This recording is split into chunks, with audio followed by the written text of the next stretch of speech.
Syekh Muhammad Zaini bin Abdul Ghani Al-Banjari dan juga almarhum Kiai Haji Abdul Rahman Wahid atau dikenal dengan nama Gus Dur. Ulun tidak berpanjang lebar. Ini kalau berpandir bahasa Tanjir paham ya? Coba kamu dengar orang ngomong dan kamu. Namun kada paham, karena ada translate-nya di bawah. Baik, para jamaah yang pertama, di dalam peristiwa Isra, sebenarnya ketika menceritakan tentang Nabi ini tentu waktu kita tidak akan pernah cukup. Itulah kenapa dikatakan wa'ala tafannuni wasifihi li wasfihi yafna zamanu fihi ma lam yusuf. Seandainya semua orang yang pandai menceritakan Nabi, mereka berusaha semampu mereka untuk menceritakan Nabi, maka sampai kiamat tidak akan selesai cerita tentang Nabi. Tapi ada satu hal yang kita ingin bahas para jamaah. Katakan dua saja. Yang pertama, di dalam Al-Quran Allah menetapkan bahwa peristiwa Isra itu benar-benar terjadi. Yang pertama, ujar ulama, Isra itu salah satu faktor penyebabnya adalah karena Allah ingin menghibur Sayyidina Muhammad. Salah satunya karena memang di saat itu dikenal dengan Amul Huzn atau tahun kesedihan. Rasulullah kehilangan istri tercinta, paman yang selalu melindungi wafat. Maka di saat itulah Allah memperjalankan Nabi Muhammad. Ujar ulama, seakan-akan Allah juga menegaskan bahwa istri boleh pergi, paman yang melindungi boleh wafat, tetapi Allah hidup dan tidak pernah mati. Dan Allah tidak pernah meninggalkan kekasihnya. Bahkan Allah mengatakan tentang Nabi Muhammad, wa la sawfa yu'tika rabbuka. Nah, para jamaah, ketika Allah memperjalankan Nabi Muhammad, Allah memperjalankan Nabi dengan menggunakan kalimat subhanalladzi asra bi 'abdi. Padahal kita tahu bahwa Nabi Muhammad itu adalah akramul khalqillah. Nabi Muhammad itu adalah khatamun nabiyyin. Nabi Muhammad itu penutup para nabi, penutup para rasul, makhluk yang paling mulia. Tapi ketika Allah memperjalankan Nabi, Allah menggunakan kalimat subhanalladzi asra bi 'abdi. Bukan rasul, bukan nabi, bukan habibi, tetapi abdi. Nah, ada satu buku ditulis oleh para ulama disebut dengan kitab Kamil Hidayatul Quran. Di sana dijabarkan bahwa salah satu hikmah kenapa Allah menggunakan kalimat abdi itu untuk memberitahukan kepada makhluk ini bahwa tidak ada kedudukan bagi seorang makhluk di hadapan Tuhan, kedudukan yang lebih tinggi daripada tahqiqnya hamba itu di dalam ubudiyah kepada Allah. Kalau bahasa kita, semakin hamba itu total di dalam penghambaannya kepada Tuhan, maka semakin mulia dalam pandangan Allah. Nah, itulah kenapa dalam Al-Quran disebutkan wa ma khalaqtul jinna wal insa illa liya'budun. Tidak saya ciptakan jin dan manusia kecuali untuk beribadah, untuk mengabdi kepada Tuhan. Nah, kalimat liya'budun para jamaah itu para mufassirin selalu memaknakan dengan liya'rifun. Orangnya membaik. Jadi wa ma khalaqtul jinna wal insa illa liya'budun ay liya'rifun. Wayahnya, tujuannya Tuhan ciptakan makhluk ini adalah supaya ciptaan ini mengenal siapa yang menciptakan. Kalau bahasa orang bahari, supaya dia ma'rifat kepada Allah, dia kenal kepada Allah. Nah, kalau begitu, kenapa menggunakan saja kalimat wa ma khalaqtul jinna wal insa illa liya'rifun, jika itu adalah tujuannya. Almarhum Tuan Guru Sepuh ketika dulu beliau mentafsirkan firman Allah ini, beliau mengatakan, kenapa Allah menggunakan liya'budun bukan liya'rifun, meskipun tujuannya adalah liya'rifun. Itu ujar beliau adalah mempertegas bahwa tidak mungkin orang mencapai derajat ma'rifat kepada Allah kalau tidak melalui jalan ibadah kepada Allah Subhanahu wa Ta'ala.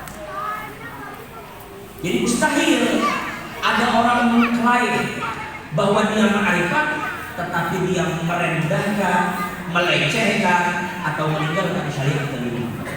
Tidak terjadi. Bagaimana? Mana ada wali Allah Ta'ala itu meninggalkan ibadah dan merendahkan syariat.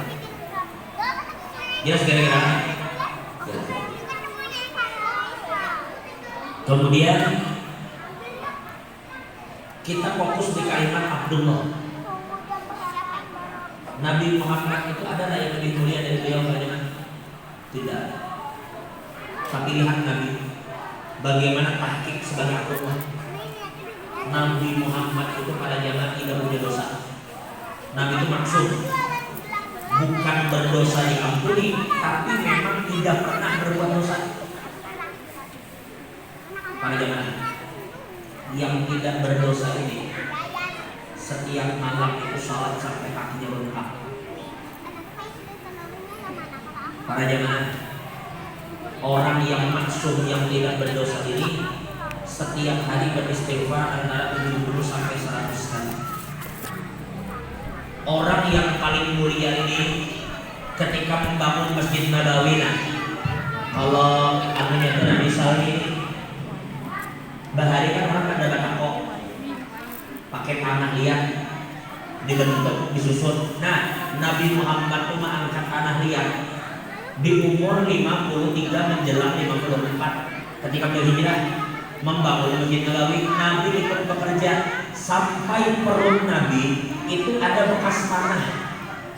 Belum ini akrabu khalqillah. Fa qabla ilmi fihi annahu basyarun wa annahu khairu khalqillahi kullihim. Jadi perlu di perang Khandaq Nabi Muhammad turun ke Parit untuk bersama-sama sahabat menggali. Nabi yang para sahabat rela mati untuk beliau, rela mati, rela apapun, tapi Nabi tidak pernah berjalan di hadapan para sahabat. Bila Nabi berjalan bersama sahabat, apabila Nabi merasa langkah beliau terlalu cepat, beliau akan memperlambatnya sehingga beliau berjalan bersama-sama dengan para sahabat. Daripada tawadhunya Rasulullah, beliau katakan, "Lau du'itu ila qura la ajabtu." Ujar Nabi, saya kalau diundang orang untuk makan kikil, niscaya saya datang. Para jamaah, kikil, mana ada orang Arab makan kikil? Kambing Arab makan, tapi kikil mana ada Arab makan? Kikil itu termasuk bagian yang dibuang-buang di Arab. Kecuali Arab yang sudah di Indonesia, nah mungkin kita makan kikil. Tapi Arab asli makan kikil. Kikil itu dibuang-buang. Orang miskin. Iya, nah berarti makanannya tidak lazim. Tiba-tiba ujar Nabi, saya apabila ada orang mengundang untuk datang ke rumahnya sekedar mencicipi kikil, saya datang. Sallallahu alaihi wasallam. Ibarat sampean, misalnya besok setelah zuhur ada yang mengundang, tolong ke rumah saya di Lobakung. Ada apa ya? Istri saya masak biji cempedak direbus. Kalau dia bahasa Banjar itu biji di wadah berjarak. Biji cempedak itu bisa dimakan? Bisa? Tapi tidak semua orang bisa. Biji cempedak itu bagi sebagian orang dibuang-buang. Tiap bayangkan, Rob, besok sampai saya undang makan biji cempedak umat jaka sanggar kuatnya penting atau mandai. Nah kalau mandai jangan, ini biji di wadah. Kadang-kadang kita maaf saya udur dulu beralasan, Nabi tidak, saking beliau tidak mau mengecewakan orang yang mengundang. Makanya dikatakan idza da'ahu miskin ajabahu ijabatan mu'ajjalah. Apabila beliau dipanggil orang miskin, beliau akan penuhi panggilan itu dengan sangat segera agar tidak menyakiti hatinya. Kasih sayang banyak. Inilah hakikat Abdullah. Makanya Nabi itu laqad ja'akum rasulun min anfusikum azizun 'alaihi ma 'anittum harisun 'alaikum bil mu'minina raufur rahim. Sangat sayang. Nabi itu sebenarnya bukan hanya sayang kepada orang Islam. Nabi itu dikatakan wa ma arsalnaka illa rahmatan. Jadi para jamaah, kalau kita lihat Nabi itu rahmat, mesti, saya ulang, mesti pewaris Rasul itu adalah rahmatan lil alamin. Mesti. Kalau penerus Rasul bukan rahmatan lil alamin, lalu di mana dia menjadi pewaris Rasul? Coba kita lihat sosok dua orang wali yang dihalangi malam itu. Almarhum Kiai Haji dulu beliau pernah datang ke Setunggul. Dulu beliau datang ke Setunggul berziarah ke Malampaya. Waktu itu almarhum Guru Setunggul ketika menyebut tentang Gus Dur ini, ujar beliau ini maksudnya Gus Dur adalah cucu dari wali Allah dan anak dari wali Allah. Ujar almarhum Guru ini Gus Dur ini adalah